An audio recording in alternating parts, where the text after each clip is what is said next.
Halo, assalamualaikum warahmatullahi wabarakatuh. Dengan Mbak Nisa di sini. Gimana rasanya jadi kelas 11? Enak kah?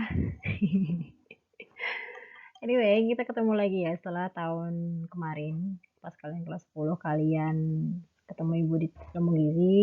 Di tahun ini kita ketemu di Mapel Tata Hidang dan produk pastry dan bakery. Tapi nanti itu beda slide yang PPDB kita ngebahas tentang Tata Hidang aja sekarang. Yes, jadi Tata Hidang itu adalah apa ya, mata pelajaran yang mempelajari tentang bagaimana kalian itu menjadi seorang pramusaji. Jadi pramusaji itu adalah seseorang yang melakukan pelayanan makanan dan minuman kepada tamu. Gitu.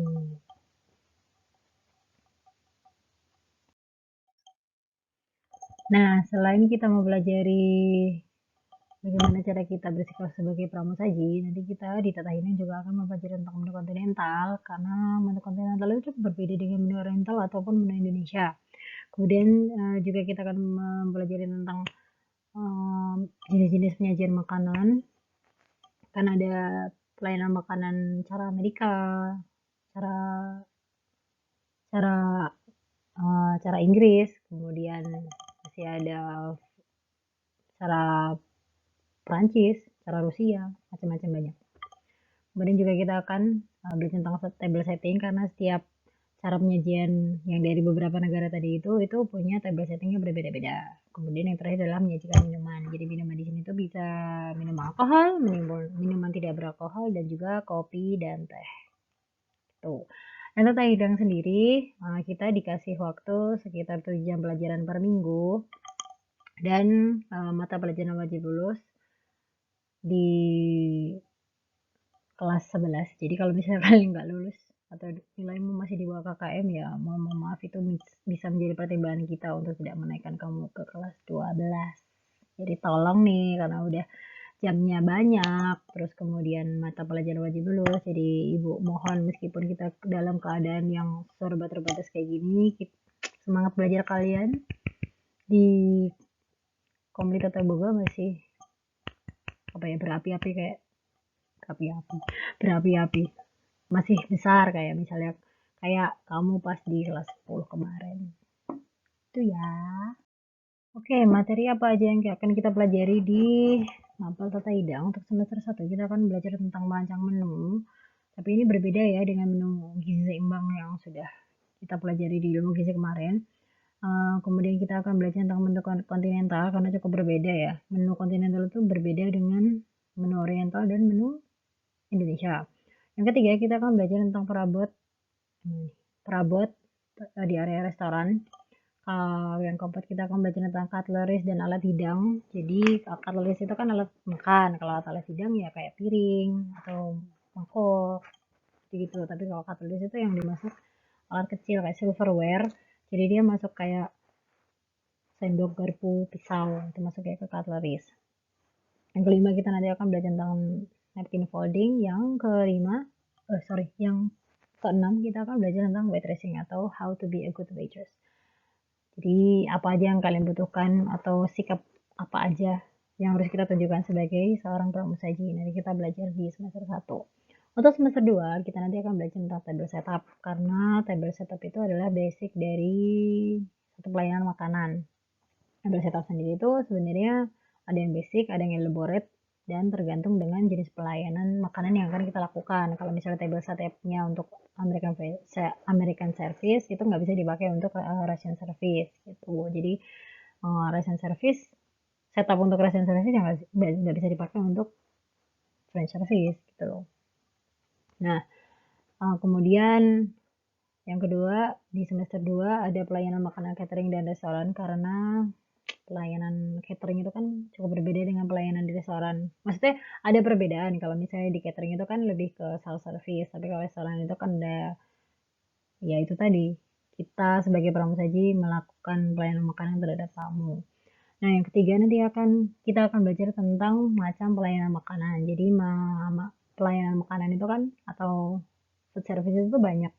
Ada, bukan banyak sih, ada 4 jenisnya. Yang pertama ada American Service, kemudian ada English Service, terus ada French Service, kemudian yang terakhir ada Russian Service. Itu nanti ada ciri khas masing-masing. Jadi dengan kamu ngelihat table setupnya sebenarnya kamu udah tahu, oh ini mau food service yang mana nih gitu. Jadi hanya dengan table setup aja kamu bisa tahu kamu akan melakukan pelayanan dengan cara apa di restoran tersebut. Dan yang keempat ada cocktail dan mocktail. Jadi sini adalah mulai apa ya, kita bermain dengan minuman. Jadi kalau cocktail itu adalah minuman yang beralkohol dan mocktail itu adalah minuman non alkohol. Nah di sini cocktail beda dengan minuman alkohol yang oplosan ya, bukan, tapi kayak semacam um, beberapa minuman campuran yang campurannya itu pakai alkohol, kayak misalnya mojito. Kalau kalian pernah ke Barelo terus kalian pesen mojito, itu sebenarnya yang kita konsumsi adalah virgin mojito. Virgin itu artinya tidak menggunakan alkohol ya, jadi dia pure Sprite gitu kan. Tapi kalau misalnya kamu mau pesan mojito yang asli itu pakai vodka, jadi sedikit memabukkan meskipun rasanya nggak pahit-pahit amat. Kemudian mocktail itu adalah minuman campuran non alkohol. Jadi kalau misalnya kamu mau beli lemon tea itu sudah termasuk dalam kategori mocktail karena ini campuran teh dan es jeruk kan gitu. Yang kelima ada kopi atau minuman kopi. Kita akan belajar tentang kopi. Kopi itu asalnya dari mana, gimana caranya dia bisa jadi biji, terus uh, apa namanya, pemasakannya seperti apa, pengolahannya seperti apa, pengolahannya seperti apa, terus uh, penumbukannya seperti apa, terus ciri khas kopi Arabica atau Rajo, uh, Brazilian atau Colombian coffee itu seperti apa, nanti kan kita akan belajar. Terus yang ketujuh, ya ketujuh kita punya etika komunikasi. Jadi sebaiknya, ini nih yang agak susah nih, soalnya kalian-kalian ini kadang sama gurunya tuh masih eh, apa ya, kalau etika komunikasinya kurang, terlebih kalau misalnya kamu tuh mau ngechat gitu kan. Jadi chat sama guru itu kan ada waktunya, ada etikanya. Jadi yang pertama itu kamu harus memperkenalkan diri dulu, kamu tuh siapa, dari kelas mana, terus kemudian kamu tuh bermaksud ngapain. Tapi setelah itu pun kamu juga harus tahu bahwa guru itu tuh punya jam-jam yang nggak bisa diganggu. Maksudnya kayak gini, kalau kamu mau ngechat sama guru itu tuh jangan di atas jam 7 malam atau sebelum jam 6 pagi. Jadi kalau misalnya kamu udah butuh ngechat,